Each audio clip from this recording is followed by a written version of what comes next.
years of the best sports talk in Middle Tennessee, featuring Tennessee Radio Hall of Famer George Plaster, Tennessee Sports Hall of Fame coach Watson Brown, and Young Guns Billy Derrick. And now, here's your host, George Plaster.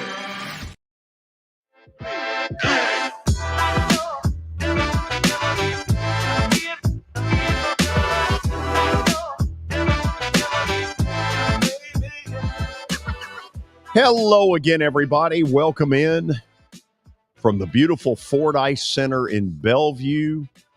We got a good show for you today. A lot of things going on. Oh, look down at the bottom. Man, we have got to get right to it immediately. Terry McCormick's Daily Titans Update, brought to you by Lori Burnett Leland. She wants to be your mortgage lady. If you tell her you know Dave McGinnis, who knows what'll happen. But give her a holler at area code 615-969-4350. Let's bring Terry up there with the one and only Dave McGinnis. Dave, scoot a little more this way. There we go. George, let me say something. I'm a broadcast guru now here in Nashville. I don't need your coaching on how to line up. I mean, I'm just fine. When Terry came in here, I said, what are you doing? TD let him come in his room, and he said, I'm going on with George Plaster. I said, then I'm going on with George Plaster. This man over the years during McLean dinners has told some of the funniest stories going, including maybe the best one of all time, the Ditka reaction when the strike was over and the returning players returned. Dave, that one was all time. You got a great man. I just got back from Hillwood Country Club giving a presentation to Pinnacle Financial Partners, and I had a few stories there. But you got a great memory, George. Oh. Those dinners that you had were a lot of fun, brother, and raised a lot of money for a great cause. Dave, I could never forget that. That story had the place rolling. Well, it's a true story. And look, I'm not going to give you any more free advertising. I'm getting out of the picture. I'll see you, George. I'm gone, brother. Look, I got Coach Mack's stuff to do. I'm very busy. But when he told me you were coming on, I said, I'm sticking my face in this picture. I keep hearing you say a 12 formation, and I don't know if that's one back, two tight ends. I'll tell you real quick. Just quit talking, and I'll tell you. And your audience, everybody listen up. There's 5 eligible players in the National Football League every play. There's 6 if the quarterback is in shotgun, but take that out of the way. So if I'm in the booth and you're my defensive coordinator, Terry's my linebacker coach, I'm the coordinator, I'm on the sideline, and you guys tell me, Coach Mack, they got 12 personnel in the game. Here it is. Running back, tight end, wide receivers. Now, you got to be able to count to 5. What's going to be hell for you to do. But here's what we do. So if I say 12 personnel, the first number is the running backs. Second number is how many tight ends there are in the game. And then you do math from there. So if I say 12, let's do it real quick. I say 12. How many running backs are in the game? 1. I say 12. How many tight ends are in the game? Dose. 2 and 1 is what? Normally, trace. Okay, so then how many wide receivers are in the game? Oh, I would think 2. Terry, I'm going with you. Oh, my God. Hey, look, please do not ever have me relaying calls to you again. But anyway, that's what it is. It's running back, tight end, wide receiver. So that's all you need to know. When I'm broadcasting and I say they've got 11 personnel in the game, that is 1. Say it, George. 1 running back. 1 running back. 1 tight end. How many receivers? I'm going with 2. No, that's dumbass. It's 3. No, it's 3. See you later. Oh, man. He is such a beauty. Dave McGinnis is one of the all-time good people in that business. In fact, let's get Kelly up here for just a second. Well, I wanted Coach McGinnis to come back on because I played against him when I was with the Browns and he was with the Cardinals, and I wore them dudes out. Did you? He left out. I know he left. That's what I was hoping. I was hoping he's going to stay there because I was going to tell him, y'all came to Cleveland and I wore y'all. I think I had a completion percentage record on y'all. I didn't miss many. Do you think it was because of one back, two tight ends? No, see, that's terminology. I told you, George. That's 12 personnel, 11 personnel means you got one back, one tight end, 3 wide receivers. But we used to call them by names. We called it ace. Ace meant 12 personnel. If we said kings, that was 11 personnel. So we had ace, kings, regular. We had jacks. It was all cards. So we had jacks, which is 13 personnel. So we had things like that. So it's just, I've told you before, it's just terminology. You got to get used to terminology. When you had 21, did you pay 3-2? When I had 21, I had 2 bats and a tight end. That's regular. Well, in some states, that gets you paid 3-2. 3-2. I know what you're talking about, George. Yeah, I know you know. I'm not that guy. I'm not that guy. You're that guy. I'm not. Yeah, why you're darn tootin' I am. Bring it in. Bring it in here. So Terry, did he just show up out of nowhere? It's already in this room. He and Teron Davenport, who's over here to my left. Say hi, Teron. Hey, Teron. All right, good to see you. Not in the screen yet. Here we go. Hey. All right, now. We're in the Dr. Doom room here. It's in tribute to Robert Brazil. They have a lot of these to the guys who have retired numbers here at the Titans. Yeah. And so Coach Mack was in here along with Teron, and I came in to do my segment to get into a quiet place. And hey, it was anything but today, but that's great. Wasn't all that quiet. So what's the latest on Will Levis? Well, he spoke to us today, didn't disclose exactly what the injury was, although it sounds like some sort of soft tissue issue because Teron said that up in Minnesota the other night, he wound up having a compression sleeve around his upper leg, which would lead you to think that it's probably a mild hamstring or a mild quadricep. He said that he hopes to play this Friday night, but he did not do any practice work today as they divided up and held an intra-squad scrimmage in lieu of the Patriots canceling the joint practice work. Terry, if he is not able to play in the Patriots game, does this guarantee that for most of the season he's in the 3-hole? Probably. I mean, unless Malik Willis really struggles against the Patriots, because right now I think Malik Willis is your number 2 quarterback and Will Levis is at number 3. And it looks like they're going to have all 3 of them on that 53-man roster because they're obviously, Ryan Tannehill's who they're going with. Malik Willis has shown enough. They're not going to be able to slide him through waivers to the practice squad. And certainly Will Levis is not going to slide through waivers to the practice squad. Yeah. So what else is going on? Well, I've got some really interesting news. Then I'm going to first start off with some really sad news out there, George. I don't know if you had this in your update, but Titans cornerback Caleb Farley, who has been on the PUP list, had a tragedy in his family. There was an apparent gas leak at his home in North Carolina. The house exploded. Apparently, it was just leveled. And unfortunately, his father was in that house at the time of that incident and did not survive. So certainly our thoughts and prayers with Caleb Farley and his family. And, it was a little bit of a heavy day out here at St. Thomas Sports Park with that news. And well, it should be. Look, football, we make it seem important, but when you hear something like this, suddenly it doesn't seem so important. Yeah, really tragic situation. Awful. And I guess that he had lost his mother not too long ago to cancer. So 3 years ago, Teron tells me. So, really sad situation for a guy who, by all accounts, seems like a really good kid, has just had a lot of bad breaks, both on and off the field since college. Yeah, man, our thoughts and prayers go out to him. You're right about one thing. In the luck department, he has not had a lot. No, he hasn't. You want to talk a little bit now about on the field today? Sure. Well, the Titans have a new kicker.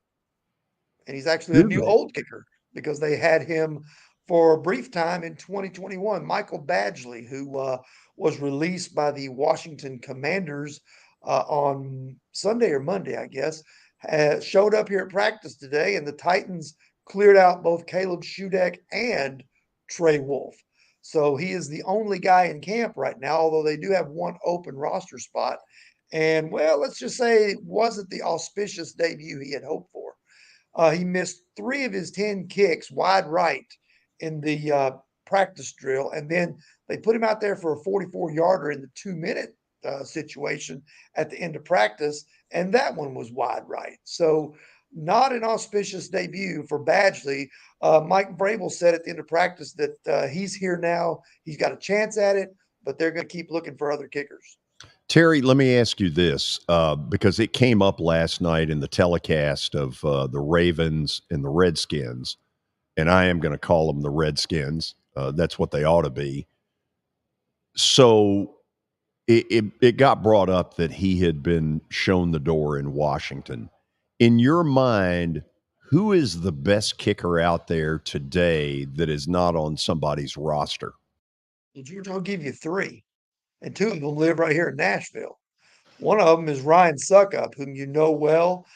He's very familiar to people inside the organization. He's healthy. He's just in a situation where if a team calls and it's the right opportunity, he'd probably jump at it. If it's not the right opportunity, he's probably satisfied heading into retirement. The other is longtime Packers kicker Mason Crosby, whom I'm told also lives here in Nashville. And then the other one was a guy that had, I think, if I'm not mistaken, had a perfect season last year with the 49ers, Robbie Gould. I don't think he missed a kick all year, but he's still, he's now, I think, like 41 or 42 years old. And so he's out there on the open market as well. Obviously, the connection there would be Rand Carthon's pass with him in San Francisco. Wow. Well, this is for a team that lives and dies the way they play, this 10 yards at a time style. Nobody needs to know more than they do what their field goal situation is. And Terry, they got nobody to blame but themselves on this. No, you're right. I mean, they should have addressed this and should have taken care of this a long time ago. The whole thing started to unravel 2 or 3 years ago when they brought Suckup back from the knee injury that he had and brought him back too soon. He was not effective. And then they wound up releasing him and going through just a litany of kickers trying to find somebody who could do the job. And then Suckup, of course, gets healthy, goes to Tampa, wins a Super Bowl in 2021 with Tom Brady. And then, now the Titans, they went with Randy Bullock for a couple of years, but they didn't really like his range beyond about 47, 48 yards. So they wanted to find somebody with a little more range, a little stronger leg that can put points on the board for a team that's offensively challenged. Like you said, the guy who can go out there and knock through a 54-yard field goal is very valuable to this team, maybe more so than a lot of other teams. Like, the Chiefs don't necessarily need a guy who can make 54-yard field goals because they score all the time. But this team, with its history, they playing games close to the vest, they need somebody who's reliable. So the search continues, George. Yep. I think we all saw this coming months ago. Terry, thank you as always for the report. All right. Thanks, George. This one I cannot figure. Terry's Daily Titans Update brought to you by the folks involved with Lori Burnett Leland. She wants to be your mortgage lady, and through the folks at USA Mortgage, that's very possible. 615-969-4350. Billy, I know we went way over, so give rumble me the through. update. Yeah, let's rumble. We start with the Little League World Series. Tennessee, as we mentioned, lost yesterday. They're playing right now. No score against Nevada, the mountain region. So that is the loser's bracket. They're facing elimination right now. So hopefully they pull out and keep playing, but we'll keep you updated there. Also, NFL, we talked about this before the show. Commanders beat the Ravens 29-28 last night. Sam Howell, who is their starter, played a lot and looked really good. He did look good. 188 yards and 2 touchdowns. And Kelly, before the show, you mentioned that the Ravens their first preseason loss in how long? 24. Yeah. Yes, it's like 2016, 5 or 6 years. Yeah, 5 or 6 years, or maybe even longer than that. I don't even know. As an organization, do you take pride in that, we were ripping. Well, it looked like they were at the end of the game. It looked like they were really trying to keep that streak going. And I said Troy Aikman even talked about it. He was like, "This is by far the most exciting preseason game. We've been busting on preseason games, and it was pretty exciting last night. It looked like those guys were really playing, trying to keep that streak alive." Also in the NFL, Adam Schefter's reported that the Colts have granted Jonathan Taylor permission to seek a trade.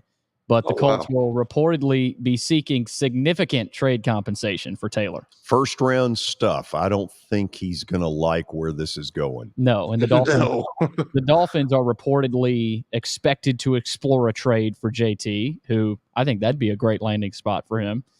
But again, don't think JT will be happy about what he might get. I'll explore it for him. Good luck. This might be sort of the beginning of I don't know about end, but close to the end for running backs in the NFL, their impact in the league. It's collusion. There it is. I mean, move on, George. Gosh. With one preseason game to go, the Buccaneers coach. Hold on just a second, Billy. I just want one of them to use the C word.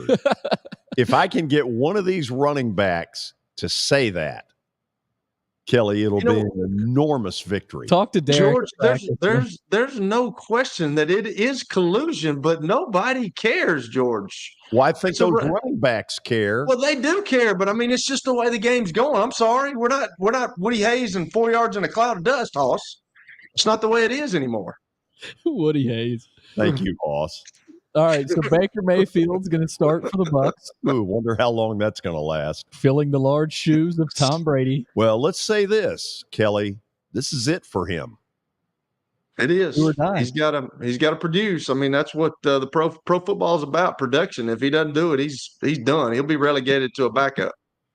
He beat out Kyle Trask, who is the backup right now, but he's never started. He didn't really. I mean, Kyle Trask has never really started a game, so it doesn't matter. I mean, yeah, he beat him out.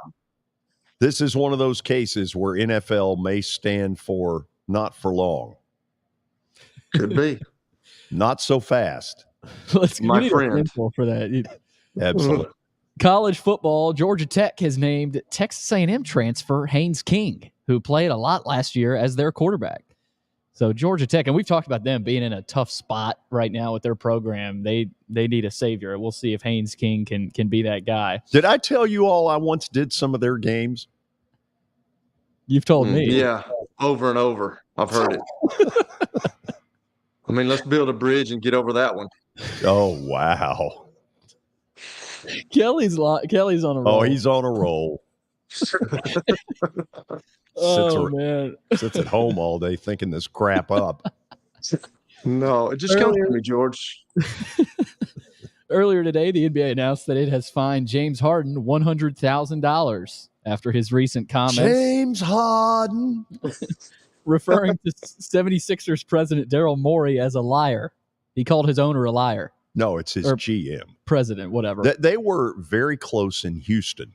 Morey is the reason he went to Philly, and now it looks like he's the reason he's leaving at some point. So that's it. That's the update. Yep. Okay. After the break, Knoxville sports talk show host Tony Basilio. Look at that look on his face. What is that look? Put on your shades real quick. Show everybody how cool you can be. If he puts on his, I'm putting on mine. No, I'm asking you. I don't have you want me? No, I want you. Want me to? Oh, yeah. Look at Mr. Cool. Love. Yeah, baby. Love. Don't be a hater, George. No, it's awfully bright in my room. Oh, I'm sure it is. Let the sun shine in. Stay tuned. Tony Basilio is coming up next on the George Plaster Show. Year number 2 of the Plaster and Friends Celebrity Bowling Night was awesome. And the reason is really simple. I chose Strike and Spare, and they were amazing. They have great food, great bowling, and a staff that is truly ready to go the extra mile to help you. They have 5 family fun centers in the area to choose from. And for more info, go to strikeandspare.com or call them at 615-824-5685. How am I going to get to work? My car's totaled. Scholar, our team is making a call right now. We'll get you a rental car. Don't worry. That's a relief. Call us 24/7. We're here. We're going to help. The George Plaster Show is Nashville's best sports talk, 2 to 4 p.m. Monday through Friday on Twitter, Facebook, and YouTube. There's a podcast version available on Spotify and Apple Podcast. You can't see the sights without the sounds. From the crack of the bat to the roar of the crowd and everything in between, discover what Hit City has to offer. Spend your nights cheering on the Nashville Sounds at First Horizon Park with giveaways, fireworks shows, theme weekends, and more. Single game tickets are on sale now. Visit NashvilleSounds.com to claim your seat today.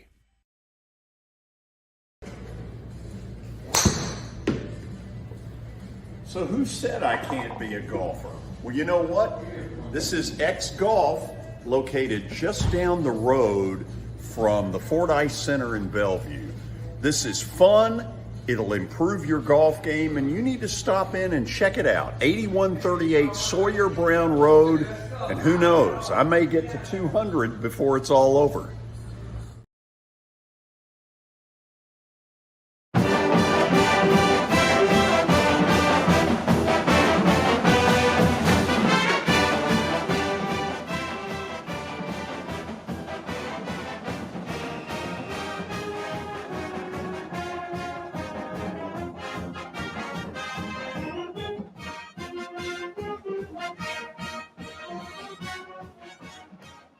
It's not far away. What do we got? About 10 days before Tennessee and Virginia kick off at Nissan Stadium. The good news, at least in their long-range forecast, has high temperatures more in the 80s, upper 80s, as opposed to this Saturday when Vandy and Hawaii go at it. 98 degrees, the high on Saturday. Hello. Little prep for it this week. Hot. Ooh, no kidding. Okay, let's check in. Let's see what Tony is wearing. The shirt is College World Series. Yeah. Oh man, I just ate something. Oh We man, had a little issue there. I got a little issue. We call that age where I come from old people probs. Right. Kelly just called me old man on the air.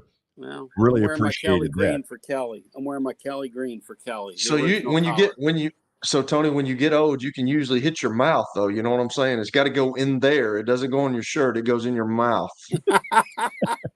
Well, I'm sure this will turn into some memes on Twitter by the haters. But what are you going to do, guys? So let me get this right. It's going to be 98 degrees down there. I'm playing a private party, let's see, out in Murfreesboro with my band, George, on Saturday afternoon. Are you telling me it's going to be warm on us?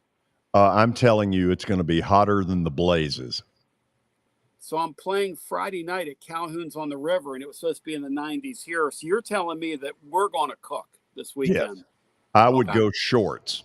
Okay. So Tony, where are you going to be in Murfreesboro, brother? We're playing a guy's private party. I don't know, somebody who. Oh. I don't do that, but yeah, my band does. Well, hold on. Let me give Kelly just this thought. You're not invited. Kelly, you're more than invited. I know. I'd be invited by Tony, but I'm glad the people didn't ask me, so I'd have to tell them no. Well, I want you to come up and sing with us, man. Oh, and put on the shades real quick. So I want to know who this guy is that you're dealing with, Tony. You know what I'm saying? I look a little bit like the Terminator, don't I, George? Yeah, very I'm much. not messing with you, Kelly. Don't you think so? Yeah, if I saw you out and let's say you were in the other lane, I'd stay away from you like a potential road rage case. But George, I see where you're going to have that Nashville FC guy on. What an incredible scene! Oh, I happen to be a big fan of the MLS. I've championed it since it began, And what an incredible scene Saturday night in that place. Did those people show out, or did they show out? And that team showed out. And that was a great night for that franchise. I was able to be there, Tony. It was Billy. unbelievable on the field. Wow. And I was telling them it feels like a college football game because we've all been to a lot of college football games, but the cheers don't stop, right? Yep. Third down, not converted in a football game, it gets pretty quiet from the home crowd. But obviously soccer, it's a madhouse, the whole match. So I got to get down to a game, guys. I got to. Come on. You pick one out and I'll take you. What? Absolutely. You be seen in public with me? It's one thing to have me on here. It's another thing to be seen in public. I would go the other way, Tony. You might not want to be seen with George. Wow. So yesterday, Kelly, who really gets into soccer, wanted to know why Mr. Messi spells what looks like Lionel to be Lionel. Can you help him with that? No, I'm not much on the romance languages. I love romance, but I'm not much on the romance languages. I will say this, though, Kelly, that guy, it's almost unfair what that guy can do. Any great athlete can take space and manipulate it, and they're just geniuses at it. I grew up watching Wayne Gretzky play hockey, and Messi has that same thing on a football field. Joe Montana had that on a football field. Messi has it on the soccer pitch, football field, whatever you want to call it. Wayne Gretzky could do it on the ice. Michael Jordan could do it. Those great athletes, it's like they have the really, really, really brilliant ones. It's like they have a little, like a quarter second, they can just anticipate what's going to happen before it happens. It's crazy, man. How much did he get paid by Inter Miami, guys? Do we know? I don't know, but they broke the bank and they went off the league's pay scale, and the rest of the league doesn't think it's fair. And they've got to be careful with that because you can get your league upside down pretty quickly. But that was a smart signing because it's going to get people to sample their product that ordinarily wouldn't. And when they sample it, they're going to find out that it's really a pretty good version of the game. And it's really good that it's live and it's there and tickets are affordable. And it's a great way to, I'll tell you what they've done. They've done a really nice job with the 20-somethings. That's a sport that really resonates with the 20-somethings. And if you look in that, like I go to games in Philadelphia when I go back to where I'm from, and there's 20-somethings there. It's just what it is. It's a constant 20-something thing. So, and that's a beautiful facility they have there. And I'm glad that Vanderbilt's not going to soil that place by playing in it. I thought there was a chance Vanderbilt could, but they're not. They're going to let it be sacred, Billy. Well, so John Ingram, or, I use this term a lot, has been the team owner at Vandy for a long time and kind of put his money where his mouth was on that facility and bringing an MLS soccer team. One of the things I want to talk to him about, and I'd love your opinion on this, does what happened last weekend all of a sudden open up what I'll call the 4-hour market? Evansville, Indiana, Lexington, Birmingham, Horn Lake, Mississippi, Memphis, Tennessee, Little Rock. Does that franchise now start getting people from those places to pick out a weekend a little bit, let's say, like the Braves? Yeah. Or, kind of like the Titans who draw from around the region. George, I think so. Because the more people get exposed to that product, the more people are going to find that it's pretty good. And I was just so proud of the way the Nashville team played because I'm a Philly fan and my Philly team got completely scared, afraid of the moment. They changed their tactics. They weren't who they were supposed to be. And man, that Nashville team went right after those guys. They attacked them. Yeah. And I loved it. That Mukhtar guy can really play. The German national that Nashville has, and then they've got some good players on the back line as well. And boy, that was a great sporting event. Really real. And Nashville just showed out. It was such a beautiful night. Mukhtar is Nashville's version of Messi. He's been, he's a great player. a league MVP candidate now for several years. Tony, let's shift it to Tennessee. I'll make my part of it really quick to move to Kelly. Where are they right now? What are you hearing? Obviously, they've had some scrimmages. Tell me the best info you think's going on with them. Camp broke. Josh Heupel met the press yesterday. Nobody's gotten injured for the most part. They do have the Cooper Mays situation that's going to drag on. My belief is through the Virginia game, probably my guess is wouldn't see the field till the Florida game, which means they're going to play with a makeshift offensive line. They, in years past, have not had the same tempo when he's not on the field. My guy, Matt Dixon, wrote a piece over on our blog today. Cooper Mays is probably the second most important player on Tennessee's offense. So he's got to get back. Tennessee's offensive line can't afford any injuries, and they already have one. Now, it might be a blessing in disguise because it'll help them develop some depth going forward, but they just can't afford injuries. One of the things they've learned about themselves is they're going to be really, really good at linebacker, which is a good thing. They are going to have issues from the outside rushing the quarterback. Last year, that was a problem area. It probably is going to be a problem area this year. They may have to do some creative things to get home. They were hoping they would have they signed a pretty good lot of secondary players, brought some young kids in that they have high hopes for, but none of them are going to win a job out of camp.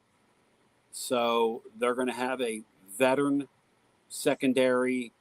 That's okay. At times can look like they're playing George the game we used to play, the electric football game, where, guys are all over the board, but they're going to be better defensively.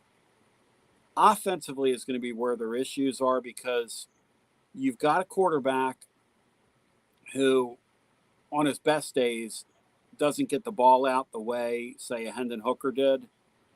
And you've got an offensive line that could struggle, especially against the better competition. And so how those two play will determine whether Tennessee's talking about at year's end an 8-4 season, a 10-2 season, I don't know, an 11-1 season. I guess it's all possible. But they have an interesting team anyway. It's going to be a really interesting year around here. Oh, you know that. Kelly, I'm going to move to you quick because I've stolen some of the time. Have at it. Well, that was the big question I was going to ask about Cooper Mays. That was one of the things that I had written down. Like, how big of a deal is that? Because he's kind of one of the, they lost two guys to the NFL last year, but he gets injured, and he's one of the guys that is the leader, the experience of the O-line. And will he be back by the Florida game, you think? The thought is yes, and I think they're going to be overly cautious with him because I believe it's some kind of abdominal issue, and I don't think you want to see a situation where you put him out there against a Virginia team that you're a 4-touchdown favorite with, and then Austin Peay, with all due respect, that's a game just to kind of play some kids and get some reps in and get them a paycheck, but you don't want to expose them there. So I would suspect that he gets held out till the Florida game, and that's going to be a big test for Milton, big test for their offensive line. The truth is they just don't play with the same tempo when he's not under center, and he is quietly really valuable to them, really valuable. So coming out of camp, who impressed and who kind of degressed? Was there any players that really looked good or that nobody knew about that came along, and then somebody that was really good and just kind of taking a back seat? Are there any guys like that? Well, they've got some newcomers on their offense. This Thornton kid at wide receiver is going to be a terrific player. You know, Tennessee has gone into the portal and they've helped themselves at wide receiver 2 years in a row now. The McCoy kid who they got last year, who had the issues at USC, he's a great story. He's taken a step forward. McCoy, when they signed him, was the kid that was at Texas. He was at USC. You know, this bed's too hard. This bed's too soft. Kelly, he's a great story. He's been on they've got a thing on their campus for athletes that they call a leadership. The word is like a leadership, I want to say commission, leadership, something or other. Anyway, it's comprised of athletes across the campus in different sports, and it's a leadership type deal where they teach these young people leadership skills. He's on it. And he has been about a 180 from what they were expecting. They were expecting we got to bring this guy in, keep the wheels on him. He's a guy that's come in, he's bought in. And what you're dealing with Tennessee is 17 of their kids that are frontline players are veteran, senior type football players. So, and several of them have waited their turn. One of the guys, Ollie Lane, on the offensive line, he's been seeing time at center, but he's had a really good camp just in terms of solidifying himself as a lineman here. Mincy, transfer from Florida, has developed as their best offensive lineman. So they've had guys who have come along. The issues with their team are going to be the issues, and they just need one of these talented defensive ends to kind of put it together and have a solid season. If that happens and they can figure out their offensive line issues, who knows? Tennessee might be right back in the spot of shocking the world again this year. Who knows? Was there anybody that kind of digressed this camp or that we thought that was going to start that is not there? One guy that comes to mind a young offensive lineman that they sort of had some high hopes for is Addison Nichols, who this is his second year in the program, and they have space. They have opportunity for him to play. And thus far, he's just not there. And, the word I hear is that they feel like after this season, they're going to almost be forced to go into the transfer portal and take the best 2 or 3 they can find and hope they can make them all stick. And as you know, that can be difficult because a lot of times in the portal, you're getting somebody else's problems. But he's one guy that comes to mind. To be honest with you, they've had a camp where here's what I hear on their young players. They don't think there's a whiff in their class, especially defensively, which that's a great sign because generally at this time of the year, we hear this guy can't play, that guy can, this guy can't, this guy, and then in time, depending on how guys develop, they're not saying that about anybody in their young class. So it has been a very even summer here. We haven't had any police blotter stuff. We haven't had really any off-field issues here. I'll tell you guys, I've been doing this, every day since 1994, easily the quietest summer we've ever had here, easily, which I don't know whether that's a good sign or a bad sign, and they've had a very focused camp like you would expect veterans to take it. And they don't put players through things that you used to go through, Kelly. So camps are a little easier than they used to be. No, I told George and them that. I remember my first year in Indianapolis when I was with Indy and Fonty, and we had 5 weeks of training camp, and I was so ready to be done with that trash. I was ready to go home, and we practiced 2 times every day, and then sometimes we had a special teams practice in the middle of the day. So it's it's a totally different deal in the pros, in college, everywhere. It really is. Yeah. And, I guess they came to the conclusion if we want to keep football with us, we better keep these people safe. The other thing that goes on now that didn't go on back then, just to be fair, you didn't have all the off-season training back then you did now. Guys would go away. They would get fat. They would be out of shape. you would need to put them through the rigors of 2-a-day, 3-a-day type camps. Now these guys are tremendous athletes who take care of themselves, who eat properly. You know, they don't live like the rest of us in America, so to speak. Oh, that was a great way to end it. So, in between private parties, yes, none of which Kelly is invited to. Kelly, by the way, let me just say, I've got a better shot of being invited than you do. I love that, both of you. George, can you sing? No. You don't know that. I'm asking George. You don't Have know. Have you seen George hit a golf ball? He can't hit a golf ball. He can't sing. He can do talk radio and podcast. That's what he can do. He's got some great pipes. He's got some great pipes. If he did some kind of like spoken word poetry and we just played behind him, kind of like some Gil Scott-Heron, I'd be in on that. I think if you could put like a canvas over me where nobody sees me, that's where radio was so effective. You're a showman, man. It was so effective that way. Nobody, what does he look like? Oh, my Lord. We could do this, but Kelly, if Kelly comes and sings a tune with us, my one request is that he loses those shades, because when he put those things on, seriously, a little scary. I got to find out who this is. I got to find out who this is, Tony. You got to figure out who it is and get it to Billy. I know you don't have my number, but I know you got Billy's number because you want to hire him. So, hey, I'm gonna find out here in a second, because my daughter's living down there now and she wants to come. So, she's living in amongst y'all. So maybe we can do a contest where we get somebody invited to this soiree. Yes. Well, I would rig it for Billy, because Billy's my numero uno. Oh, we know. We get Billy's that. You and Watson as well. Watson too. Well, I love Uncle Watson, but there's something about Billy. I think Watson's your daddy. Guys, I'm going to take Billy under wing, and I'm going to get him to become a Tony Vitello acolyte before this thing's over. Oh, wow. That's Tony, do you realize how phony Billy is? Do you know how phony that guy is?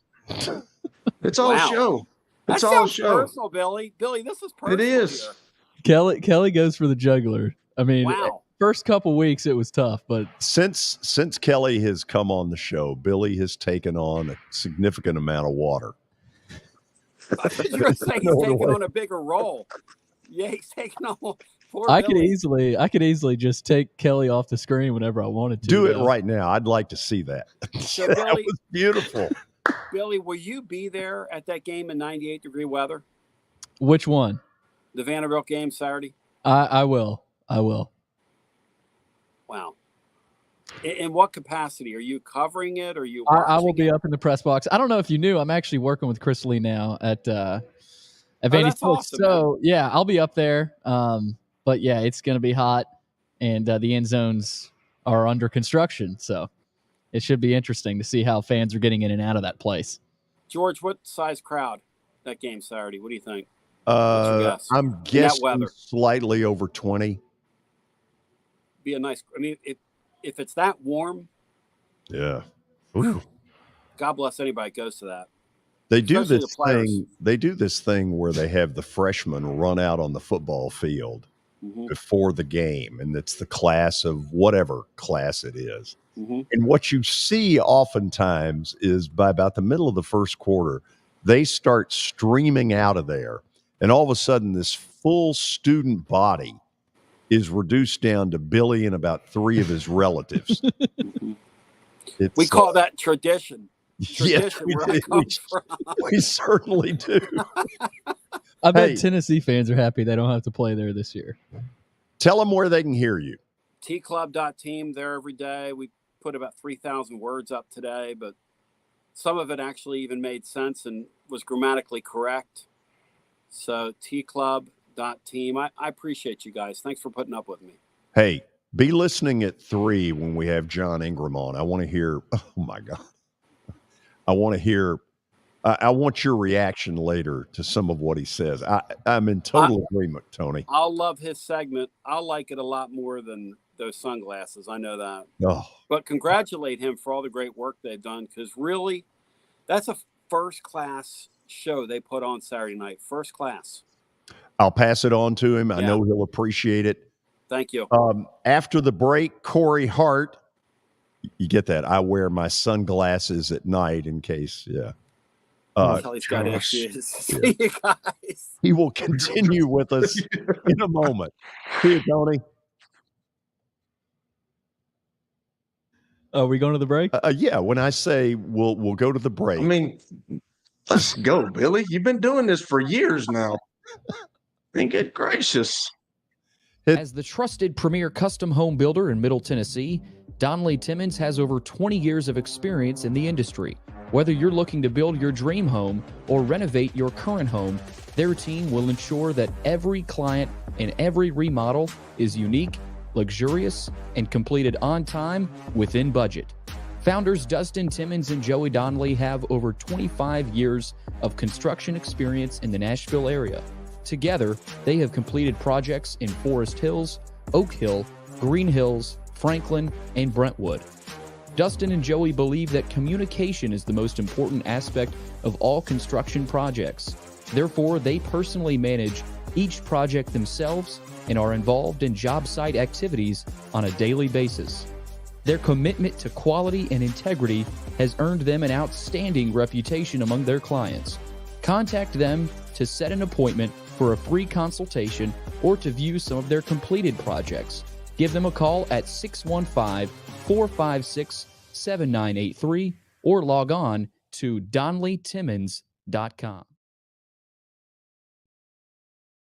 For over 35 years, Wilson Bank & Trust has been committed to providing customized banking solutions to help individuals, families, and businesses in Tennessee achieve their goals. As your full-service community bank, we are proud to offer loans with competitive rates, local decision-making, and fast, friendly service from our experienced lenders. No matter where you are on your financial journey, Wilson Bank & Trust is ready to help you take the next step. Visit your nearest Wilson Bank & Trust office or online at wilsonbank.com to get started today. Member FDIC, Equal Housing Lender.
Family owned and operated for more than 2 decades, Alaco Fine Wood Floors is Nashville and Middle Tennessee's choice for premium quality hardwood floors.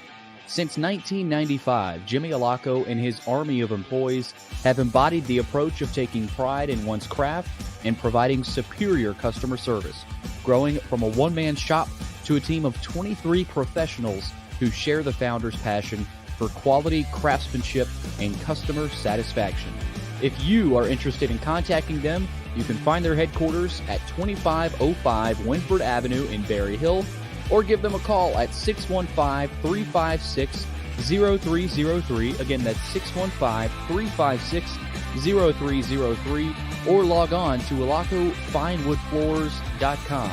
Alaco Fine Wood Floors, serving Middle Tennessee's hardwood flooring needs since 1995. At Baird, we have a different slant on global financial advice. That global capabilities mean nothing without personal attention. We have investor relationships in 35 countries and market expertise in over 40 industry verticals, all to help make the most important investment connections of all, yours. Global financial advice with a client-first approach. It's the shape of things to come. Discover the Baird difference at bairdifference.com. Hey, thank you for meeting with me today. The insurance company has made an offer. Already? How? They've offered you the entire policy. Thank you, Blair. You're so welcome.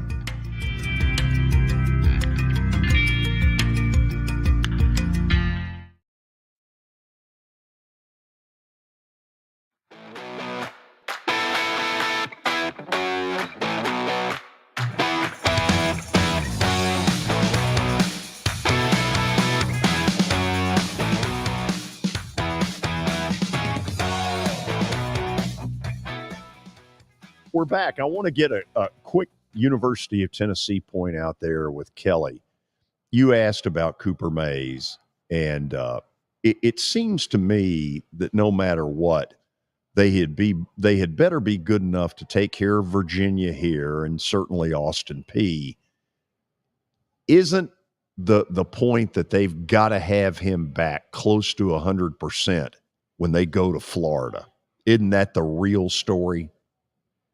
Yeah, I think so. I totally think that's the case. I just want to know, like, all the soft tissue stuff, and I know that Terry was talking about some of that soft tissue stuff with Will Levis, but that stuff can be lingering. Like if you don't fix it, and you do things, you try to, like I said, hydration's a big part of it, and nutrition and all that, and you just got to watch what you're doing, and it can be a lingering deal. But yeah, he's one of the, he went to Georgia first, but he came back to UT, and he's, obviously he's the glue on that offensive line. He's probably the leader of the O-line as well. So he's playing in quite a few games as a college player, and I think it's imperative that they get him back in the Florida game. If they don't, they're going to be kind of behind the eight ball, because I don't think the first two games, Virginia, I just don't see that happening. And obviously Austin Peay is like, that's just a preseason game. So they're going to try to get some guys well and healthy and try to play some younger guys. But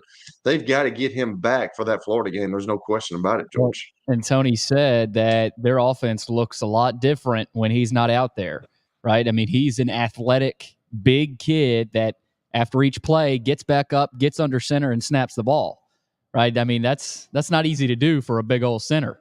Right. Well, they're trying to get some continuity too with the guys, with those guys losing the two guys that they had last year going to the National Football League. Yeah, Darnell Wright, who's a really good player, and the other guy they got was an undrafted free agent. So they lost two key guys, and they're trying to form some continuity there. And the center is the most important job on that O-line, because he's the one that communicates all the calls up and down the line. And if he's not in there, man, that's especially when you got some young guys in there, they look to leaders. They look to guys that have played, and you just can't throw somebody in at center and expect them to do the job that he's capable of doing. Especially on the road in Gainesville. Here's one thing I want to throw out there. Whatever level of temperature the Virginia game is, when they go to Florida, when they go to Gainesville in the middle of September, this just in, it's not going to be 58 at game time. No, it's not going to be a lot like this. Yeah, and you're going to have to be able to play a lot of people, especially on that offensive line. You're going to have to be able to go more than just one deep. Well, George, that brings another facet. That brings another facet that you talk about when you're talking about that. If that's his first game back, and he's in that heat, he's in the swamp. It's very humid down there. You can. Everybody always talks about, well, you got to be in good condition. Well, there's a difference between being in great condition and football condition, because there's a lot of stuff going on inside of you, anxiety. There's a lot of things that are happening that can wear you out really fast. So, if he comes back, it would be nice to get him back in the Austin Peay game. I don't know if they would ever play him in that, but just to give him a couple of snaps, just to get him acclimated to that stuff. But you can go out there on the field and you can practice, but it's not game tempo. It's not game speed. It's not like being nervous and having to exert all that energy. So that's a tough spot to come into with all the heat, with it being a Southeastern Conference game and being against Florida. Yeah. And that's, those are going to be some important things, even though Virginia on paper doesn't stack with Tennessee. To me, it's the elements.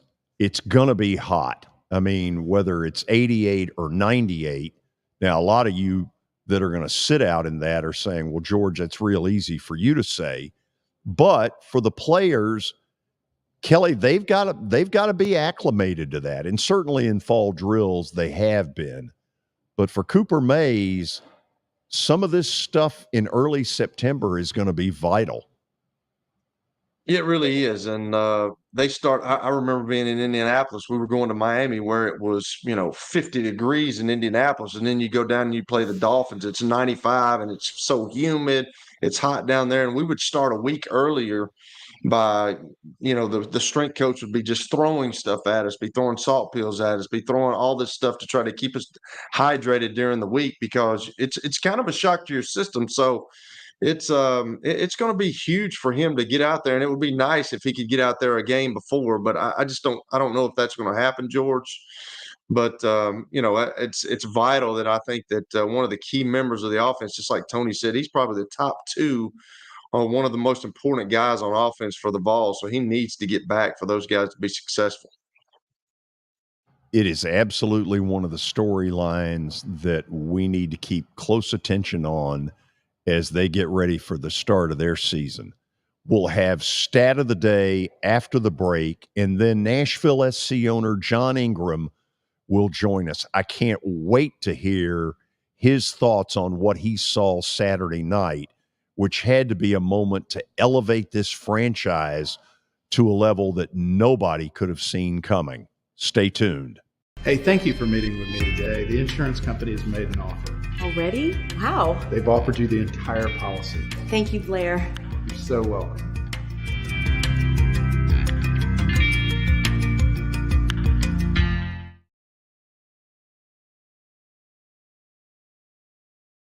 Forget the fact that Sir Speedy Music City is owned by my BGA classmate James Warren. Their work stands on its own merit.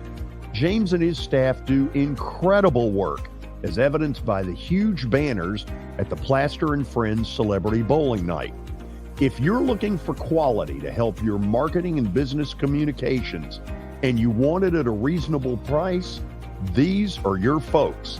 Call them at 615-832-9511 or go to print at sirspeedymusiccity.com. And be sure to tell them Plaz sent you. Convenience and value, two words that we expect when we do business. Our goal at JHA Company is to deliver just that, both to our school partners and to our customers. Whether you're purchasing photos, yearbooks, class jewelry, letter jackets, school spirit wear, or senior graduation products, we strive to make the experience easy, convenient, and cost-effective. Find out more at jhacompany.com or call 615-867-6345 for more information. JHA, one source, one company. Hello, this is Celeste Middleton, a State Farm agent in Murfreesboro, Tennessee. I want to help my neighbors and local businesses be proactive and assess their risk before something unexpected happens. We want you to have a thorough understanding of your coverages to have the best protection when you need it. We can create a personal price plan for you. Our team has over 70 years of experience helping people in Middle Tennessee. We have an awesome team with integrity and provide honest and prompt communication, and we love what we do and genuinely care about everyone we work with at our office. Give us a call at 615-895-2700, send us a message at celestemiddleton.com, or walk in at our office at 803 North Thompson Lane in Murfreesboro. We would love to earn your business. Welcome to John English Antique Sports and Cards, located at 204 East Depot Street in beautiful downtown Shelbyville, Tennessee. Their phone number is area code 931-492-4304. John, obviously, I've been blown away by what I've seen at your place. I've now been there 3 times. But for the person who's never been, what should they expect? Well, we have a 3,000 square foot store, George. Half of it is vintage cards in all sports. And then half of the store is, a lot of people call it the museum, where there's a lot of early equipment and just the history of sports in general, baseball, football, basketball, golf, tennis, and other items. When somebody comes in there that you know is a big sports fan, what is their normal reaction?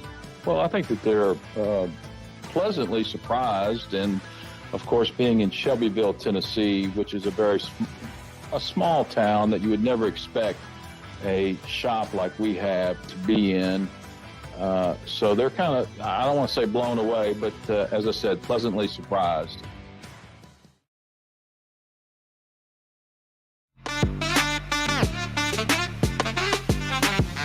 Welcome back in. Top of the hour here on the George Plaster Show. We've got John Ingram, owner of Nashville SC, coming up. But first, stat of the day, and it is brought to you by John English Antique Sports and Cards. You can find them in Shelbyville at 204 East Depot Street.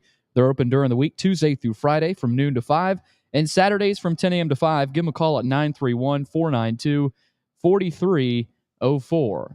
All right, let's see what we've got today. We are 4 days away from week 0, and that includes Vanderbilt and Hawaii Saturday night. But the question is, what team holds the record for most consecutive home games without a loss? You're saying ever. Ever in Division 1. Not who holds the nation's longest home winning streak at the moment. No, not at the moment. Kelly, but unless that was worded wrong, Butch, this is from Butch. Okay, we'll give this a shot. I know that the University of Miami had that for a long time. I don't know if that's back in the 80s and 90s. I'm thinking the Oklahoma Bud Wilkinson era. That's the other one that I was thinking about, George. It's either University of Miami or Oklahoma. All right, let's see what we. It is the Florida State Seminoles. Wow, I never thought that. Really? From 92 to 01. That's Butch's school there. Shocking. No wonder Butch put that in there. Yeah, we should have thought a little bit harder on that one. That is not a big shocker. No. 60 games. That's remarkable. Not a shocker from old Superman there. No. I played at Florida State down in 1991. Wow. I did a game there in 87. It's a tough place. It is. It was then. Right. Okay, so we begin the 3 o'clock hour with the guy that I think ought to be the happiest sports personality in Nashville, and that's the owner of Nashville SC, John Ingram, who joins us by phone. John, I hope you're happy. Hey, good afternoon, George. Yeah, I mean, hard not to be happy. Wanted to win, and we certainly did everything but win. But having said that, I mean, our team played great. The atmosphere was amazing. And when you lose 10-9 in penalty kicks, somebody's going to lose, and unfortunately, it was us. John, for the record, I want you to know this before we go where I want to go on all this. I've been to about 10 of your regular season games in the last 2 years. It is a ton of fun, and it is really cool to see the young audience that you all have generated and how much fun they're having. Well, that was, I would say that was certainly our objective, was to, it's interesting in other parts of the world, you look at England and, they might kind of turn their nose up at what we're doing over here. But, we're in the entertainment business over here. And it's as people learn, more and more people learn about soccer, it's important that they have a good time too, and that they enjoy what they eat, and that it's a place that that feels comfortable, and that has got some energy, and we intentionally did a lot of these things, and it's pretty darn gratifying to see people enjoy it as much as they're enjoying it. Oh, absolutely. So, John, here's one of the thoughts that's been going through my mind now for about a week. You and I have talked. You all have been off to a great start, the 23,000 season tickets and all the buzz that's been around this. But back when you were putting this blueprint together, you could never have known that this Lionel Messi thing was going to happen, and it was going to elevate in national prominence the way it did for the last week or so. So going forward, how much more in this 4-hour radius from Nashville do you think people start to really pay attention to what you're doing? Well, I'm not sure it's just 4 hours. I don't know yet, George, how many international people dialed in, but I have a fair number of Argentine and friends from other parts of the world, and they were all calling and texting me and going, "Oh my God, there are people from all over the world that are dialing in." Now, they weren't necessarily dialing in to because they cared about Nashville Soccer Club. It was kind of, Messi's the big attraction, but you dial in and you see a team playing well and take notice of it, and who knows,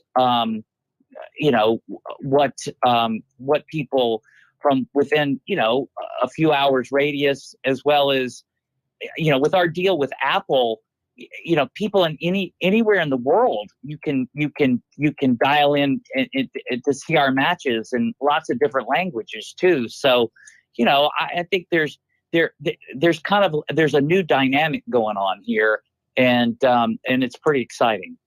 While you've been talking, we've shown a picture of this beautiful Geodis Park, and it is beautiful. I love going there. Great sight lines, so many positives about it. John, how many tickets could you all have sold if you'd had 50,000 seats? Could you have sold them all? Oh, sure. Yeah. Now, we'd have had a whole lot more Messi pink in there. I selfishly, and I walked around. I always walk around before matches, but there were probably, my estimate, 4,000 or 5,000 Miami or / Messi fans there. But what I loved is, and I'd heard, a fair amount of talk, because ticket prices were high for this match and whatnot. People kind of grousing about, well, it's going to be people that either don't care or just all Messi fans. And that isn't the truth. That is not what was there. It was at least 80% Nashville fans, and in their colors, and the place was loud as it's ever been, if not louder. And I'm probably proudest of that, other than how our team was not starstruck. They went out there and played hard, and no one ever really shut Michael Jordan down all the way, right? Just the greatest players, you just hope to control, and you hope they're not the ones that kill you at the end of the day. And in our case, Messi got his goal, and it was a beautiful one. It was just what kind of like only he can do. And in all fairness, he bounced another one off the post, but it was their goalie that really was the difference maker at the end of the day. And when the greatest player on the planet isn't the one that kills you, you really know you had a chance. Kelly, I don't know that you guys have met before, but John has actually been a celebrity bowler in my bowling event. So, John, hello to Kelly. Kelly Holcomb, the former MTSU and former NFL quarterback, is in here with us. Kelly, what do you got for him? John, how you doing, man? I'm great, Kelly, and I haven't met you formally, but I certainly know who you are, and we're a great player at both MTSU and in the pros. And I don't know what kind of bowler you are, but I kind of lack at that, man. Every time I go with my wife, I have to really struggle to try to beat her, so that's not a very good sign. Well, can't be great at everything. No, that's right. Hey, the other night there were so many people how ecstatic are you about all the fan support you're getting from the Nashville area? It's kind of unbelievable to look at. Billy put up some pictures of the game the other night. That's incredible, the kind of fan support you're getting in Nashville. It has been, and it's been, very gratifying, and we've worked hard at it too. I think that's part of, as George was nice enough to say, and I've heard it a lot. People have a good time at our matches. Yes, we have a competitive team, and that's important. But they enjoy the atmosphere, they enjoy the food, they enjoy the amenities in the stadium beyond that. And, kind of part of our strategy has been, we want to be a place that people enjoy coming. And then we think, given the sight lines and in this stadium, you're close to the field. And so people can say, oh, soccer's not this, it's not that. Well, it is fast. It is physical. These are amazing athletes who are out there, competing, and it's a lot more of those things than people think, and they get to see it. And I really believe that more and more people in this neighborhood, in this area, are developing a real passion for the sport. And not that they won't be passionate about the Titans or won't be passionate about the Predators or their college football team. I think we're a city that can be all of that. And I certainly am personally. George knows that. You cut me open, I bleed black and gold, right? But I'm really thrilled at how people are kind of taking kind of emotional ownership of Nashville Soccer Club. Well, I got the fortune to go over to the World League and play football over in Europe. And I didn't realize, I was a young kid, just got married. I didn't realize how big soccer, or football as they call it over there, was. And it's huge. I can remember I was over a sports bar over there, the only one in Spain. And people would stay up 2:30, 3 o'clock in the morning watching soccer. And it seems like it's got a grassroots effort over here, because we got a big soccer complex here in Murfreesboro. So how big do you think that the Major League Soccer can get in the United States? Well, it's an interesting question. The way I typically think about it is, demographics are strongly in the sport of soccer's favor in this country. And I kind of compare it to the incoming tide. Right. In that, you go at low tide, right when the tide starts coming in, you can go stand out in the surf, and it's, the end of the waves are licking your ankles, and you can sit there for a moment and say, I don't see anything going on. But just wait 15 or 20 minutes, and all of a sudden, it's not licking your ankles, it's up on your calf, and another 15 or 20 minutes, and it's up at your knee, and that's what's happening with soccer. Because from the demographic standpoint, you've got younger people that are not as connected with the more traditional American sports, American football, basketball, baseball. So they're kind of open for things that are faster, that are quicker. It don't take as much time, number one, and number two, we have a growing population of foreign-born nationals in this country and in every major city, including Nashville. And they've all grown up with soccer as being an important part of their upbringing. So those two factors are really like the incoming tide. And I don't know where the top is, Kelly. It's not like MLS is going to overtake the NFL anytime soon. I'm audacious to say that, but I think it can, in the next 10 plus years, pass several of the other ones. I think it's on a trajectory to do that. And having someone, having a Messi. And by the way, there's kind of only one of him. It's like, he just he's the GOAT. It is LeBron or Jordan in his prime, or Brady, at his best. And they're probably less than a handful of them. But the other factor is that, given what you saw when you were in Europe, mean, soccer is the number one sport in virtually every country outside of this one. And so, yeah, there's just kind of a natural born interest in what the greatest player is doing. And, I don't know if you guys know, but I mean, he turned down a lot more money. He could have gone to Saudi Arabia for God only knows how much money they were willing to pay him. But he turned that down to come to Miami and to Major League Soccer, and that's really big.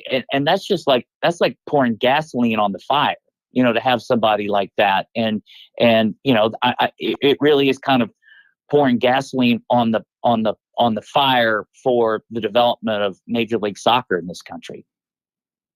So this is going to be my last thing, and we don't have many owners on, so I got to ask this because I've been around a bunch of owners, and I've been around a bunch that are really involved, and some that you don't ever see. So where do you fit in there? Are you a hands-on guy, or do you let the other guys work? It's been my experience that if you hire competent, capable people, the last thing in the world they want to be is micromanaged. So I don't do that. I'm more of a partnering type of person, and so the answer is I'm an engaged owner, but I'm not a meddler. And I'm proud of the fact that, and this is one of the big contrasts between like Nashville Soccer Club and Miami. We actually came into the league at exactly the same moment, right? But since then we have the same CEO, the same general manager, and the same head coach. And Miami's got, it's their second or third CEO, fourth or fifth head coach, and I don't know how many general managers. So I kind of believe that you try to hire great people. I'm happy to be part of a team. I'd like to believe my ego is well in check. I mean, I would much rather be like the Rooneys in Pittsburgh than others that want to always be in front of a camera or a microphone. I mean, I think that's what people want to hear from the coach, and they want to hear from the players. And my job is just to be in the background and make sure it all runs well. Here's one of the things, John, that I think I was most happy about last week is all the pubs started to play out, and here's what tickets are going for, and the whole buzz around the week. I got to thinking about all those young people you hired before you had a stadium, virtually before you had a name. You went out and hired, I know because some of them were out of that Belmont sports administration program that I knew a little something about. And you've hired a great young staff, and they've gotten it done.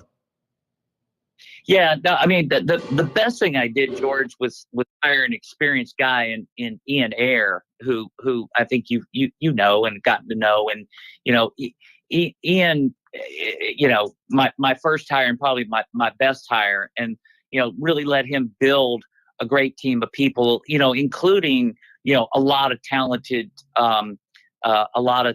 young people. And what you saw on Saturday night, and the development of this club and the success so far has a lot more to do with all that team than it does with me. I kind of been the catalyst and gotten the ball rolling, but anybody that tells you an endeavor like this that it's all about them, well, they'll lie to you about other things too. Well, know that I am very happy for you. Excited by the amount of pub that has gotten, not only around here, regionally, nationally, internationally, wherever. People knew Saturday night that something really important was going on. And I can't thank you enough for taking the time to come on and talk about it a little bit. Well, thanks, George. Again, we were so close. I mean, I feel like the Titans, when Dyson was 1 yard short at the Super Bowl, I mean, it's kind of about like that. I agree with you that a lot more people domestically as well as internationally, Nashville's on their radar in a way they never expected it to be. Well, I'm excited for you. I'm excited for the city, but I'm very excited for you because you've put your money where your mouth was. And you know what? Kudos to you. Well, thank you. And, last thing I'll say is, it stinks not to win, but there is a lot about which to be proud. I mean, our team, our organization, all of our fans, and our city. I mean, everybody showed up on Saturday night, and people were impressed. Get your bowling shoes ready. All right, I'll be stretched out here soon, George. Ready to hit the lanes. You'll be getting the invite, John. Thank you as always. Okay. All right, thanks, guys. I appreciate you wanting me to be on your show. Absolutely. John Ingram is the owner of Nashville SC, and I am very happy for him. Listen, he and I have had some fun over the years. Billy, you've heard me tell the story. He invited me to a soccer match over at Nissan Stadium. This was before Nashville SC. And he had a group of people in his suite. And the first goal that got scored real loud, he turns to me, he goes, George, he goes, when the ball goes behind the goaltender, that's called a goal. That's funny. Have your fun. It's funny, Kelly. I think you asked a good question about the owners, right? And it's funny when you were talking about that. I already had the answer. He's hands-on. As I was walking in through the media entrance, he was walking in, and I saw him starting to walk around the concourse, and he almost blends in with the fans a little bit. And he is a fan. He's a huge fan. Well, you can tell he's heads-on. He's hands-on. You can absolutely tell that he's that guy. He's so energetic sounding, and seems like he just wants the best for whatever, and to try to help those guys win games. You can't beat that as an owner. But I've had some owners that want to dig in there and want to make their presence felt. I've had owners that you never saw. So it's we've never had an owner on, so I just wanted to ask him that, just how that works. Kelly, can you pull some plugs and maybe get one of your owners on? Well, I mean, maybe. Who would be the most likely to even return your phone call? Well, the guys that I had as my owners, though, two of them passed away. So I don't, it's hard to Mr. Wilson passed away and Mr. Lerner passed away. His son took over, but his son no longer does it. He went to England, and he bought a soccer team over there. So I don't, yeah, probably not.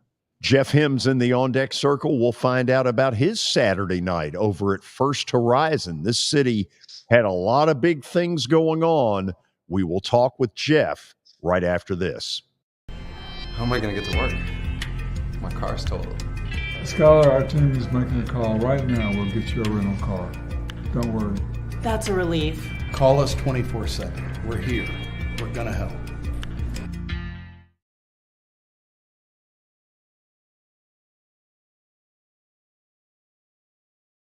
Year number 2 of the Plaster and Friends Celebrity Bowling Night was awesome.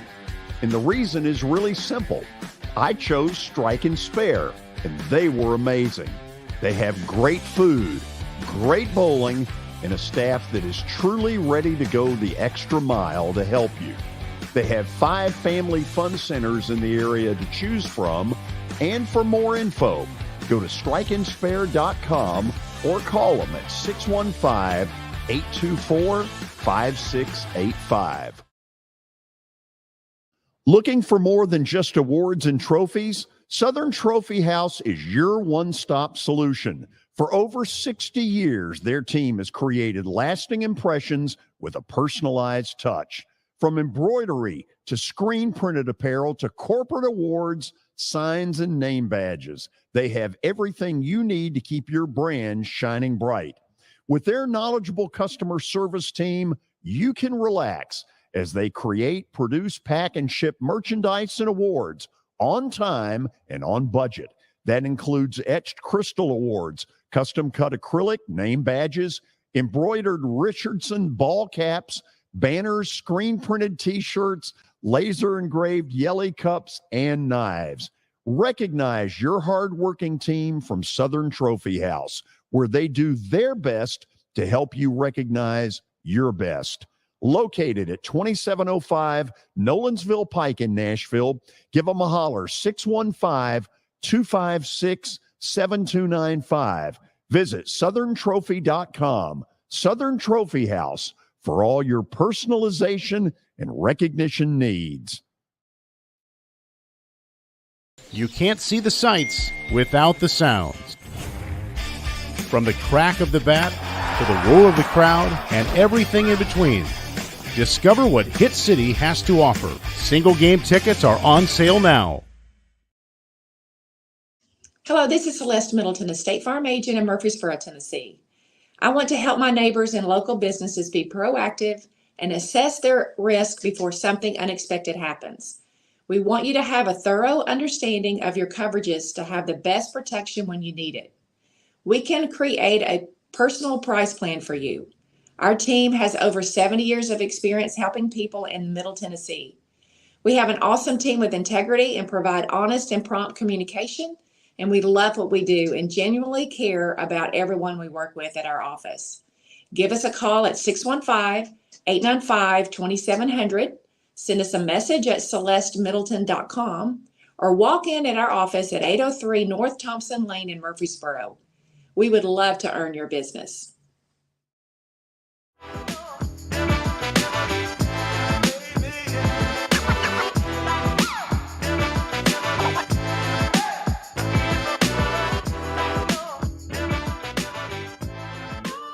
Well, you might have heard my tease going into the fact that Jeff Him was going to join us. The Sounds on a Saturday night at First Horizon, I don't have the numbers in front of me, but I'll guarantee you this year they're averaging over 10,000 every Saturday night. And when you think about it, a lot of those have gone up against Nashville SC, which is somewhere in the 25 to 30,000 range. Saturday night was one of those nights where they went up against each other. Let's bring Jeff in. First of all, where are you? I am in Gwinnett County, Georgia, to watch the Sounds play against the George Plaster AAA affiliate Gwinnett Stripers. Oh, listen to that. By the way, those stadiums, the one in Gwinnett, and I've been in it once, very similar to ours.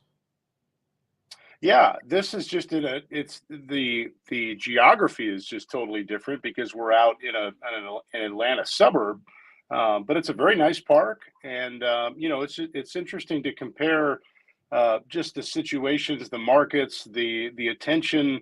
It's just not apples to apples for what the Sounds have. You're a Braves affiliate in Braves country, out in a suburb, whereas the Sounds are a Brewers affiliate. Which doesn't have any large, emotional attachment to the Nashville market. But obviously, like you were just saying, the Sounds do very well. And it's just it's a different setup here in Gwinnett. You feel close to Atlanta, but you also don't feel that close to Atlanta. But it's a very nice park. They've built up more around it.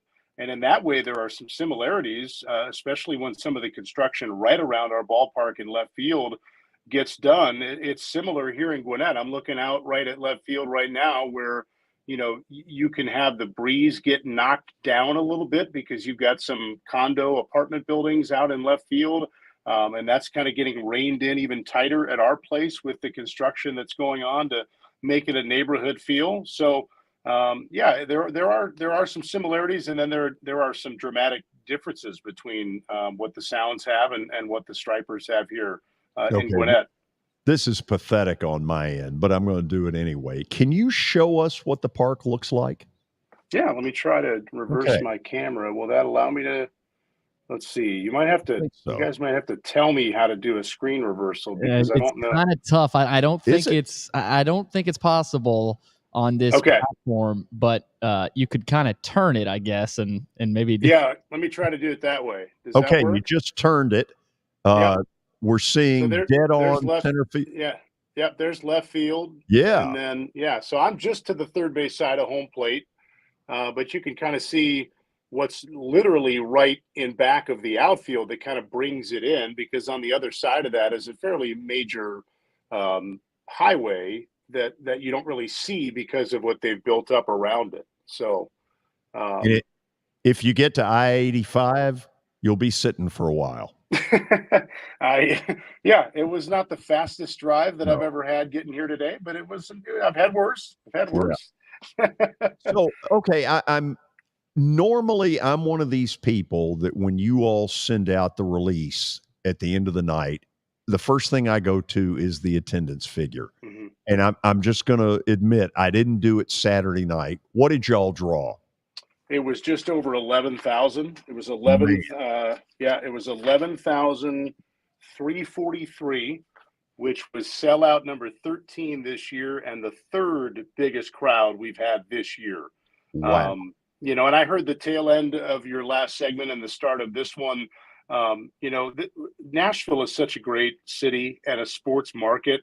I think it's fantastic that on the other side of town, Nashville SC can have what they had that night with a very notable opponent in town.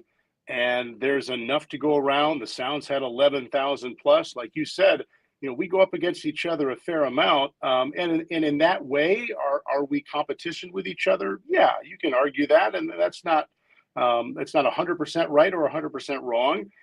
There's also, to a degree, competition for the Sounds with the Titans and the Predators, but our seasons don't overlap as much as now what Nashville SC presents. But, anyone in Middle Tennessee is kind of nodding their head, aware of how many people live in Middle Tennessee, how many different types of sports fans there are, how many different options they have, and what's different about the venues and kind of what you're looking for if you go to one versus the other. And I think it's fantastic that we had what we had on Saturday with the Sounds and what they had across town with the soccer club. I think that's what good big cities do. I remember earlier in the year, I forget now, the performer at Nissan Stadium for a concert. I don't think it was Taylor Swift. Gosh, now that I say it, it might have been. Whatever it was, the Sounds still had a great weekend of crowds. I mean, there are a lot of things to do in Nashville, whether it's sporting events or not. And I'm just proud to be part of a Sounds organization that does as well as it does amidst a lot of wonderful other things that people can do in our city. Here's the third one. Titan preseason game. A lot of people home watching that on TV from Minneapolis. Well, and that tells you how many sports fans there are in Nashville. Yes, it does. And Jeff, you mentioned that, right? It's not just people that want to have a good time, right? I mean, a lot of them, do want to have a good time, but they're also at a soccer match or at a baseball game or at a football game. It's such a good sports city right now. It is a lot. No question. And we've got two home stands left, and that's going to include some football weekends. And I'll wager that we're going to do pretty well on those weekends anyway. I love football as much as the next guy. The Sounds this time of year kind of put up our hand like, hey, guys, we're still here. And the numbers we had last weekend show that a lot of people don't need to be reminded of that. That is awesome. That is so good to hear.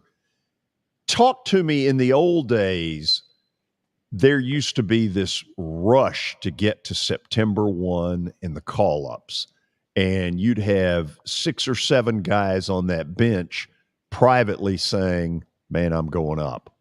But the rules have really changed. It's not like it used to be.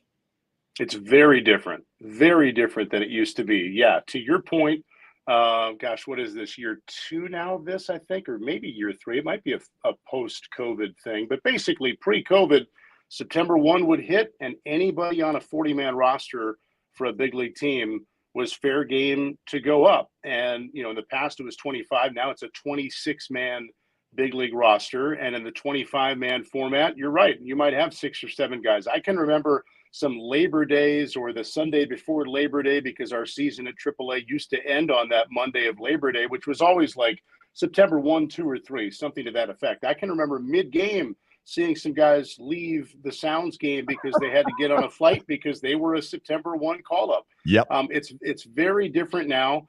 the rosters still quote unquote expand on September 1, but it's for 2 additional spots. The big league roster goes from 26 to 28. So you're not going to have a mass exodus of players, which is part of the reason post-COVID, Major League Baseball wants all 30 AAA teams playing late into September the way we are again this year. And it's why they minimize, and I mean literally minimize by the how many days they account for it, the AAA postseason.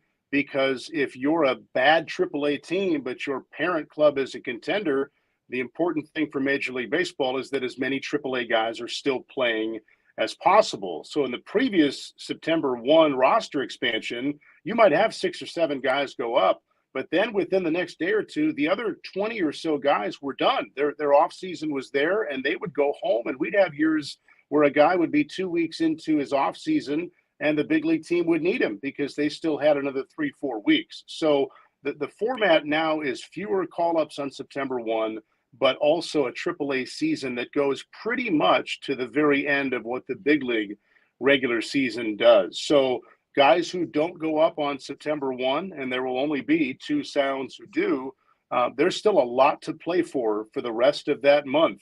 And you can see guys go up and down still for the rest of that month. So the Sounds have 30 games left going into tonight, and what, about 8 or 9, I guess, before September 1 would arrive.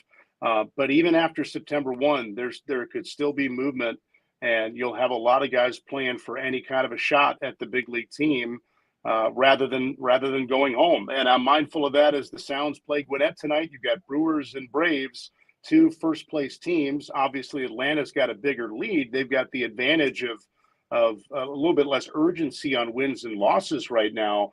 But these are 2 teams in the Brewers and the Braves that are very mindful of what they're going to have at AAA for the next month and change, because they could need it, not just to win a division, but in the postseason, they could use some of these guys who are currently at AAA. So there's never a shortage of things to play for if you're at AAA. Kelly, say hello to Jeff Him. Jeff, what's up? You're in the same room, man. I thought you was in Nashville. No, a little bit different room. Look at this palatial deep booth I got. Yeah, but it looks like the same color. It looks like the same colors and everything. Ceiling looks very similar. They're these. How much variation do you want in these press boxes, Kelly? I know. I'm missing. I don't know, but I'm just saying, it looks like you're in the same room in every one of them. Did they all get the same plans? Sorry, this isn't an NFL locker room where you might have different decorations. I mean, grow up. Billy, pipe down and do your job, dude. Okay, don't try to get in my spot here. Pipe down, okay. Jeff, how you doing, man? Jeff, isn't it wonderful to have Kelly on board? I'm doing great, Kelly, and I'll speak for Billy. I have the same question. I would love to know what you think I should have in this booth that I don't have. But it just every room that you go into looks the exact same. I mean, it's like, okay, every minor league team, hey, we're all gonna do the same room. We all got the same plan. Like, it looks like the ones that you're in Nashville. It really does. Nice observation, Kelly. You get a gold star. Yeah. I mean, in general, there's only going to be 1 person or 2 people in here at a time, and they're for the other team. So if I'm the Gwinnett Stripers, I'm not spending a lot of time laying out the design for the visiting radio booth. So in fairness, and we did the same thing at First Horizon Park. So it just intrigues me, man. I'm sorry. It just intrigues me. That's okay. What I'm seeing. Hey, how exciting here, though. There's enough room. Maybe I'll get like an omelet station or something I could set it looks up like if you get to take a break, you can get on that hard bench back there and you can take your nap. You know what I'm saying? Hey, how exciting was that game the other night when you guys were down by 1 run and then you get a massive walk-off home run against the Knights? How cool is that? Because I know that you know, like, some of these games are like mundane, and then you go into the ninth inning and you're losing and they bring in their closer and then they're going to close it out, but then you go down by 1 and then you come back and you hit a walk-off home run. How exciting is that as an announcer? It's great. I mean, you're trying to match the moment in your call to what the team does on the field and how the crowd is going to react. And a walk-off homer, and the Sounds have had several this year, actually, and they never get old. Even though you always know it could happen, you're never presuming that it's going to happen. I think I think that's one of the challenges of any play-by-play broadcaster, especially on radio, where you have to describe every pitch or every play or every shot or whatever the sport may be, because the listener is not there and they can't see it. You've always got to be ready. In the bottom of the ninth, when it's a one-run game and there are men on base, you're pretty much ready for anything that could come your way. But you need to be ready in the fourth inning, not for the walk-off, obviously, but you never know when the biggest play of the game could happen. You never know when the home run robbing catch might come, or a triple play. So while you can't over dramatize the fourth inning of a game as the play-by-play guy, you also need to be ready and not get too distracted by stats and the notes and all the things that you want to have at your disposal to fill the time with, because the last thing you want is some great play to happen and you're late in calling it, or when it gets played back later, or the team wants to put it out on social media or whatever, and you were busy on something else and the pitch happened and you were late on the play. So whether it's the bottom of the ninth when it's really easy to focus and just call the game, it also reminds me that a comparable situation to a walk-off could happen at almost any moment of the game. I think about that, doing football with you. You never know when the guy might break the 68-yard run. It's probably, the odds are probably not going to happen on one particular play, but you don't know which play it could come. So you've got to be ready. And the crazy shot in basketball, like it's quote unquote easy to call the walk-off homer in the sense of you're ready because the game could end right then and there. But it makes you, as the play-by-play guy, also be ready in the down moment when all of a sudden something crazy goes on, and you want to be ready for that too. Kelly, what has the booth looked like in Cookville when you and Jeff have done a game?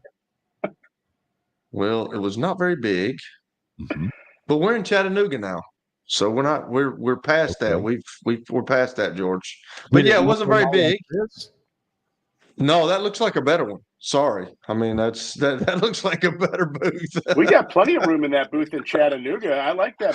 That booth in Chattanooga is way better than Cookville, like you said. Yeah, the one in Chattanooga was really nice. It is really nice, George. I don't know. It's just intriguing to me, man. I'm like the squirrel off Ice Age, man. When I see like a nut or something, I go after it, and like every time I see Jeff, he looks like he's in the same room, no matter where he goes. What happened was we kind of pounced on kind of a dumb question. Okay. Billy pounced beyond belief. He seemed to really enjoy. Billy needs to work on his technical skills before he gets on with us. You know what I'm saying? He needs to work on the technical side and leave this to us. Okay. Wow. Kelly, I got an honest question for you. I know we're poking fun at you, but I'm just curious. The other way. Out of 32 NFL, let's say film rooms, how different literally do they look, would you say? Most of them are probably built similarly, or no? I'm honestly asking. Would you guess? I mean, yeah, they're similar but different colors. I mean, that one's the same color as it looks like the same colors in Nashville. Kelly, I mean, they're different colors. It was a stupid question. I didn't ask a question. I just said, obviously, you're in the same room. That wasn't a question. That was a statement. Aren't you glad you're on? I mean, figure that out, Billy. Grow up. Go back to elementary school, Hoss. It was a statement. One of these weeks, I'm gonna just go all Bill Belichick on my answer for Kelly and just Please don't, Jeff. Please don't. I mean, I enjoy talking to you, man. I enjoy doing games with you. You're very organized, which I like. But it's intriguing to me. Sorry, I won't say it again. If it bothers you that bad, Billy, no, it doesn't. Won't say it again. No. Not you. I'm talking to Billy. But you got your panties in a wad over this whole thing. I mean, you've got to you dish it out. You got to take. I don't really think I got my panties in a wad. I just want Billy to do the technical stuff. No, there was a good dish and take there. Absolutely. Jeff, thank you as always. You and I will talk before our next one of these. Oh, it's all good. And George, Michael Soroka will pitch Friday. There's your personal late up to the minute update. I was gonna I was gonna ask you, tell him his stepbrother will be watching. I will do that. I'll pass that along. How has he pitched recently? I honestly could not. I'm going to tell you right now, I have not looked at his last few outings. We have not seen these guys since June. I thought he was still up. Has he been back and forth a lot? He's been back. He's been back for a while. For a good 3 weeks. Okay. At least, maybe longer. He's got a 3.24 ERA in 15 starts. Yeah. Since the Braves were in Milwaukee, he pitched on a Friday night, and then by Sunday he was out. Whenever that was. Well, they just called up Jared Schuster back today, and Winans was up there yesterday. Yeah, so that's a pretty good pitching staff to try to get a start for right now. So you could pitch well at AAA and still not get a shot if you're with Milwaukee or Atlanta right now. Yep. Hey, thanks as always. All right, guys. See you. Jeff Him joining us from Gwinnett. Their ballpark looks very similar to First Horizon Park here in Nashville. And after the break, I'll be ready to make you more money because the whole, he's dead. He went 0 for 3 on the weekend. Pay no attention. I'm back, ready to make you some money. Star Physical Therapy was established in 1997 with one great mission: to serve. If you're hurting, don't wait to receive physical therapy. You don't need a referral to see their physical therapist, and early morning and evening appointments are available. Make the call to 615-673-1420 and get rid of that pain. Star Physical Therapy, the official health provider of Football Friday. As the trusted premier custom home builder in Middle Tennessee, Donnelly Timmons has over 20 years of experience in the industry.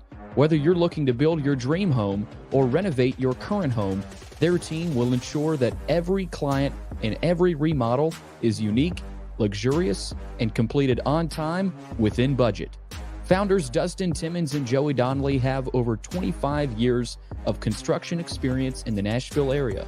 Together, they have completed projects in Forest Hills, Oak Hill, Green Hills, Franklin, and Brentwood. Dustin and Joey believe that communication is the most important aspect of all construction projects. Therefore, they personally manage each project themselves and are involved in job site activities on a daily basis. Their commitment to quality and integrity has earned them an outstanding reputation among their clients. Contact them to set an appointment for a free consultation or to view some of their completed projects. Give them a call at 615-456-7983 or log on to DonnellyTimmons.com.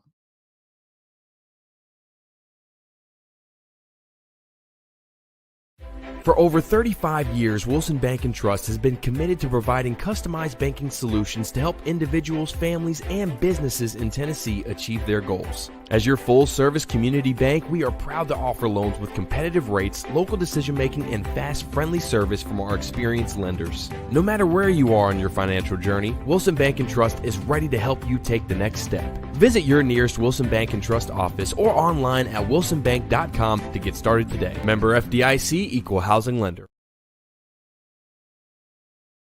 Family owned and operated for more than 2 decades, Alaco Fine Wood Floors is Nashville and Middle Tennessee's choice for premium quality hardwood floors.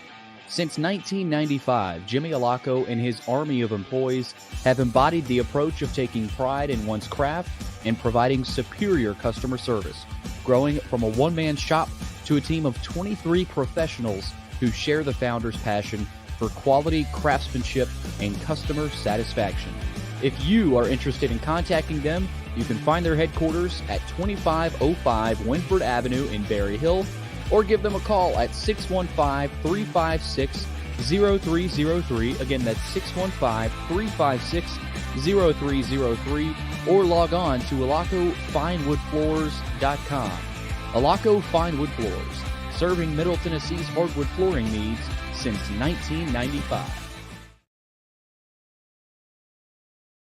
At Baird, we have a different slant on global financial advice. That global capabilities mean nothing without personal attention. We have investor relationships in 35 countries and market expertise in over 40 industry verticals. all to help make the most important investment connections of all, yours. Global financial advice with a client-first approach. It's the shape of things to come. Discover the Baird difference at bairdifference.com. Hey, thank you for meeting with me today. The insurance company has made an offer. Already? Wow. They've offered you the entire policy. Thank you, Blair. You're so welcome.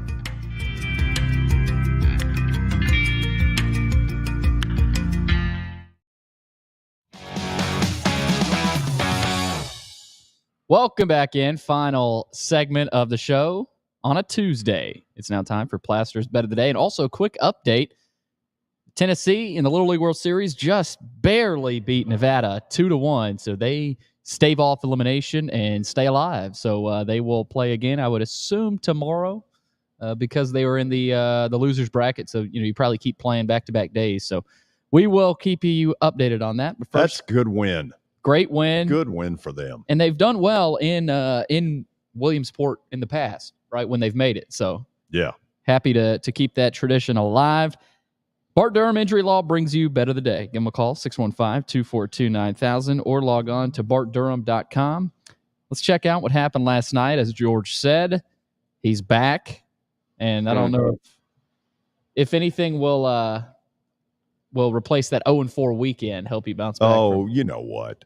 That might be hanging over you for a while. Yeah. And so, when you're down, what do? You can either just, crawl in a hole and die and just give it a lot of, or you can fight back and say, you know what? I'm your daddy.